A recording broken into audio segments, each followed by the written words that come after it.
السلام علیکم رسول اللہ یا نبی اللہ حبیب اللہ صلی اللہ تعالی علیہ وسلم۔ دیکھیے آج 22 جمادی الاخری ہے، 22 تاریخ ہے، اور آج بہت ہی اہم تاریخ ہے۔ حضور سیدنا سرکار ابوبکر صدیق رضی اللہ تعالی عنہ کے اس کی تاریخ ہے جو کہ نبیوں کے بعد کائنات میں سب سے زیادہ مرتبہ حضرت صدیق اکبر رضی اللہ تعالی عنہ کا ہے۔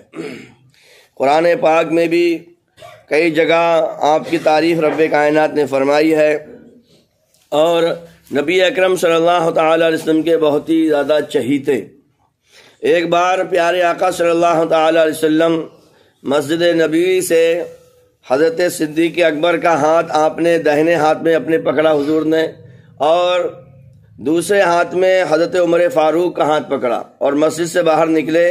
حضور نے فرمایا قیامت میں بھی ہم دونوں ایسے ہی آئیں گے۔ تو آپ کا بہت زیادہ مرتبہ ہے، دنیا میں بھی آپ پیارے آقا صلی اللہ تعالی علیہ وسلم کے ہمیشہ ساتھ رہے۔ دیکھیے حضور اکرم صلی اللہ علیہ وسلم کا سایہ نہیں ہے، مگر حضرت صدیق اکبر حضور کے سائے کی طرح حضور کے ساتھ رہے۔ صدیق اکبر رضی اللہ تعالی عنہ کے رسول کریم صلی اللہ علیہ وسلم نے فرمایا کہ جتنا صدیق اکبر کے مال نے مجھ کو فائدہ پہنچایا، اتنا کسی کے مال نے فائدہ نہیں پہنچایا۔ جب اتنی بڑی بات رہا پیارے آقا صلی اللہ علیہ وسلم نے فرمائی، تو حضرت صدیق اکبر نے عرض کیا یا رسول اللہ صلی اللہ علیہ وسلم، میں اور میرا مال بھی سب آپ ہی کا ہے۔ آپ واقعات سنتے رہتے ہیں حضرت صدیق اکبر رضی اللہ تعالیٰ عنہ کے۔ ہمیشہ صدیق اکبر رضی اللہ تعالیٰ عنہ نبی اکرم صلی اللہ تعالیٰ علیہ وسلم کے لیے یہی چاہتے تھے کہ میں اپنا سب کچھ پیارے آقا صلی اللہ علیہ وسلم پر قربان کر دوں۔ اعلیٰ حضرت عظیم البرکت نے آپ کی تعریف میں فرمایا ہے، اصدق الصادقین سید المتقین، اصدق الصادقین سید المتقین، چشم گوش وزارت پہ لاکھوں سلام۔ یعنی آپ سارے سچوں میں سب سے بڑے سچے ہیں، اور تمام متقی پرہیزگاروں کے آپ سردار ہیں۔ اور حضور اکرم صلی اللہ علیہ وسلم کے ساتھ آپ ایسے رہے جیسے انسان کے ساتھ اس کی آنکھیں اور اس کے کان رہتے ہیں۔ نبی اکرم صلی اللہ تعالی علیہ وسلم نے جب ہجرت فرمائی، بہت ہی سنگین وقت تھا یہ۔ تمام کافر، بڑے بڑے خطرناک کافر، گنڈے، موالی، بدماش نبی اکرم صلی اللہ تعالی علیہ وسلم کے گھر کو گھیرے ہوئے ہیں۔ ایسے سچویشن میں صدیق اکبر رضی اللہ تعالی عنہ آپ نبی اکرم صلی اللہ علیہ وسلم کے ساتھ ہجرت کے لیے نکلتے ہیں۔ مولا علی کو حضور نے اپنے کمرے میں سلایا، اپنے بستر پہ سلایا، اور آپ قرآن پاک کی آیت پڑھی، اور آپ نے ریت پر یا کنکریوں پر وہ کافروں پر ڈال دی۔ کافروں کی آنکھیں مچ گئیں، کافروں کو پتہ بھی نہیں چلا۔ پھر پیارے آقا صلی اللہ علیہ وسلم صدیق اکبر کو لے کر اپنے ساتھ نکلے، اور صدیق اکبر جب حضور صلی اللہ علیہ وسلم کے ساتھ جا رہے تھے تو کبھی صدیق اکبر حضور کے آگے آ جاتے، کبھی صدیق اکبر حضور کے پیچھے آ جاتے، کبھی صدیق اکبر حضور کے اس طرف آ جاتے، کبھی حضور کے بائیں طرف آ جاتے۔ رسول کریم صلی اللہ علیہ وسلم نے فرمایا صدیق اکبر یہ کیا کر رہے ہو؟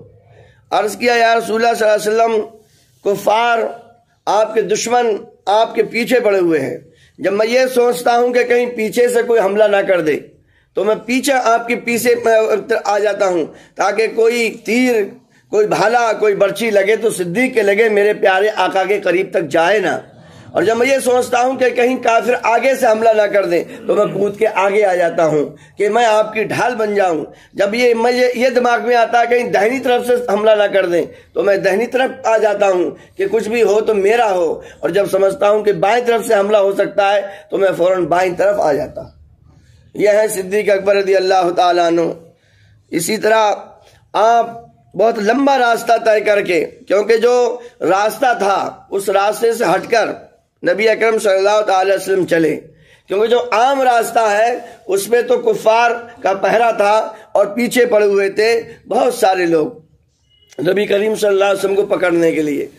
مگر پیارے آقا نے الگ سے راستہ اختیار کیا، لمبا راستہ۔ پھر صدیق اکبر رسول کریم صلی اللہ علیہ وسلم کو لے کر پہاڑ پر چڑھے، اور وہاں پر غار ثور ہے، کئی 100 میٹر پہاڑ پر اوپر صدیق اکبر رضی اللہ تعالیٰ عنہ نبی کریم صلی اللہ علیہ وسلم کو لے کر چلے۔ اب ایک غار میں جانے کا جب موقع آیا، مدتوں سے پہاڑ کے اندر ایک گفا ہے، پہاڑوں کے اندر ایک گفا ہے، اس میں جھاڑی ہے، جھنکاڑ ہیں، بل ہیں، کیا کیا ہے۔ صدیق اکبر اپنی جان کی پرواہ کیے بغیر اس گفا میں اتر جاتے ہیں، اس غار میں اتر جاتے ہیں، اس کو صاف کرتے ہیں۔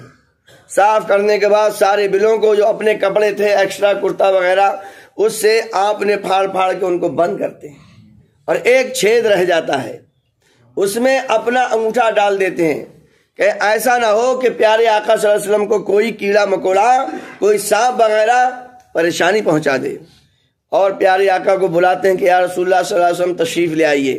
پیارے آقا صلی اللہ علیہ وسلم وہاں پر گئے اور صدیق اکبر رضی اللہ تعالیٰ عنہ کی ران پر سر رکھ کر اس کو تکیہ بنا کر آرام فرمانے لگے۔ کیا حسین موقع ہوگا، کتنے قریب سے صدیق اکبر رضی اللہ تعالیٰ عنہ سارے کائنات کے سردار کو دیکھ رہے ہیں، محبوب خدا صلی اللہ علیہ وسلم کا دیدار کر رہے ہیں۔ کتنا دل بھر کے دیدار کیا ہوگا اور کتنے قریب سے، کیا قسمت رہی ہے صدیق اکبر کی۔ اب عشق تو نبی کریم صلی اللہ علیہ وسلم، ہر مخلوق کو عشق ہے، حضور سے محبت ہر مخلوق کو ہے۔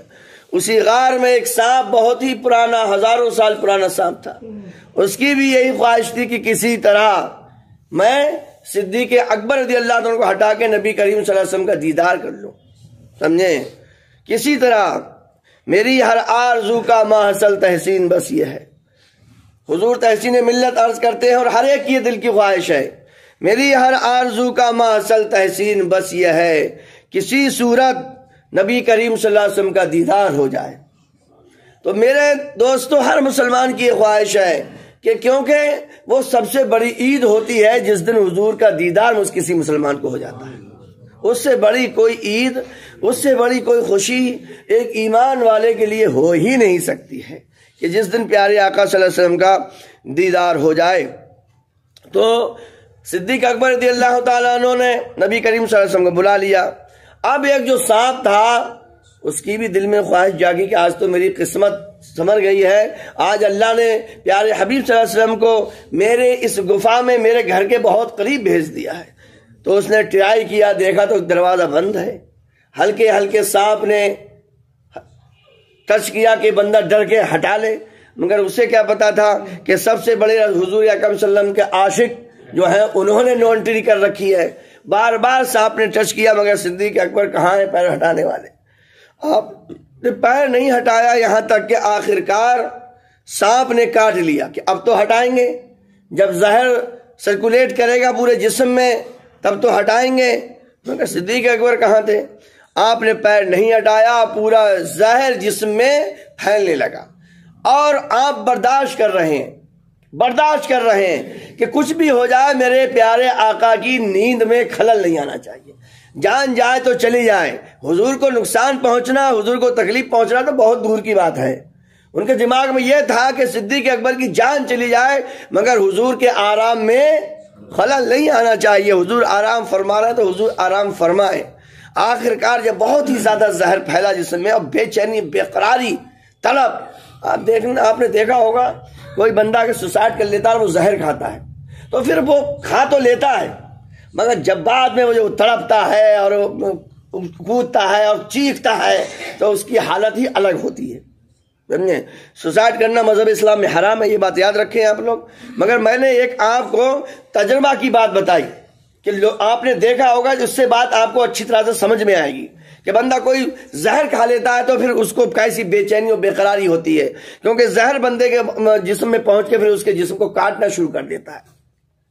صدیق اکبر برداشت کرنا، مگر برداشت کی جب حد ہو گئی تو آنکھوں سے آنسو نکل پڑے، پیر پھر بھی نہیں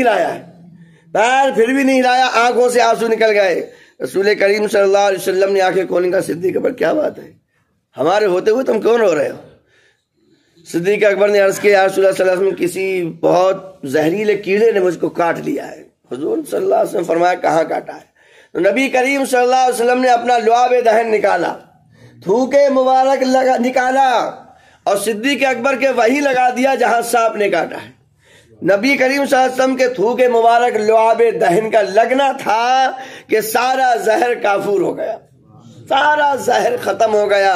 یہ ہے ہمارے پیارے آقا صلی اللہ علیہ وسلم کے تھوک مبارک کی برکت۔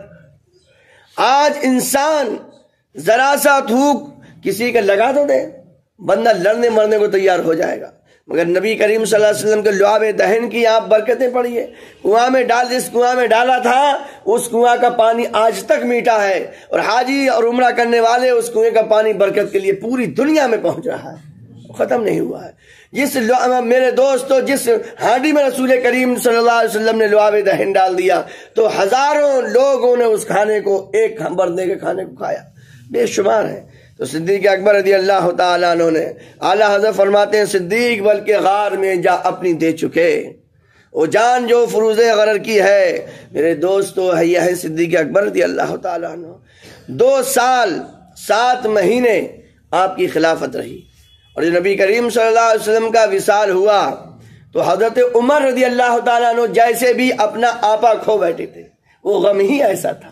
حضرت فاطمہ الزہرا رضی اللہ تعالیٰ عنہ فرماتی ہیں کہ میرے اوپر ایسے غم ٹوٹے نبی کریم صلی اللہ علیہ وسلم کے جانے سے کہ اگر یہ دن پر پڑ جاتے تو دن غم کے مارے رات بن جاتی، پہاڑوں پہ پڑ جاتے تو پہاڑ بھی برداشت نہیں کر پاتے حضور کے جانے کا غم۔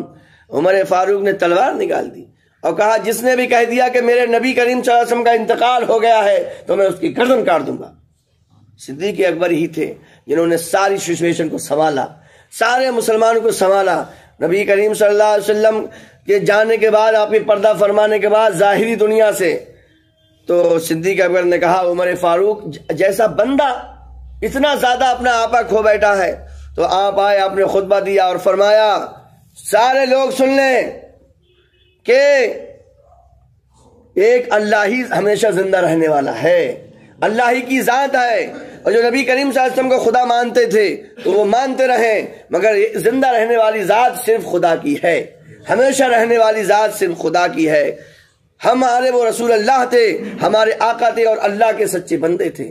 تب کہیں جا کر جب صدیق اکبر نے سمجھایا تب عمر فاروق رضی اللہ تعالیٰ عنہ کے کچھ سمجھ میں بات آئی، ورنہ حالات بہت ہی زیادہ سچویشن خراب تھی۔ تو ہمیں چاہیے کہ جن کے صدقے میں جنہوں نے سب کچھ قربان کر دیا، بہت زیادہ قربانیاں ہیں صدیق اکبر کی، بہت زیادہ، اور حضرت مولا علی خود فرماتے ہیں، آج کل شیعہ بہت پھیل رہے ہیں اور شیعہ یہ صدیق اکبر کی شان میں گالیاں بکتے ہیں، تو حضرت مولا علی نے فرمایا کہ جو مجھ کو صدیق اکبر سے اور عمر فاروق سے زیادہ بڑا بتائے، میرے مرتبے کو بڑا کرے، تو میں اس کو ایسی سزا دوں گا جو کہ الزام و بہتان لگانے والے کو دی جاتی ہے۔ تو میرے دوستو، رسول کریم صلی اللہ تعالی علیہ وسلم نے جس کا مرتبہ بڑا کر دیا ہم اس کو ویسے ہی مانیں گے۔ صدیق اکبر پہلے نمبر پر ہیں، خلیفہ ہیں، دوسرے نمبر پر عمر فاروق ہیں، تیسرے نمبر پر عثمان غنی ہیں، چوتھے نمبر پر مولا علی مشکل کشا حیدر کرار ہے۔ جو مرتبہ ہمارے حضور نے بتایا ہے ہم وہ ہی مانیں گے، اور اسی میں ہی بھلائی و خیریت ہے، ایمان کی بھی اور انسان کی بھی۔ اللہ تبارک تعالی ہم سب کو صدیق اکبر رضی اللہ تعالیٰ عنہ کے نقش قدم پہ چلنے کی توفیق عطا